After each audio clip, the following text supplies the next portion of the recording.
శరన్నవరాత్రుల్లో అమ్మవారు గాయత్రీదేవి రూపంలో మనకు దర్శనమిస్తారు. సకల వేద స్వరూపం గాయత్రీదేవి. అన్ని మంత్రాలకు మూల శక్తి ఆ మాత. ముక్త, విద్రుమ, హేమ, నీల, ధవల వర్ణాలు కలిగిన 5 ముఖాలతో శంఖం, చక్రం, గద, అంకుశం ధరించి దర్శనమిస్తుంది.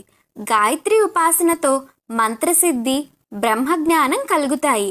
గాయత్రి మంత్ర జపంతో చతుర్వేద పారాయణ ఫలితం లభిస్తుంది. ఆదిశంకరులు గాయత్రీదేవిని అనంతశక్తి స్వరూపంగా అర్చించారు. ప్రాతకాలంలో గాయత్రిగాను, మధ్యాహ్న కాలంలో సావిత్రిగాను, సాయం సంధ్యలో సరస్వతిగాను ఉపాసకులతో పరమేశ్వరి ఆరాధనలు అందుకుంటుంది.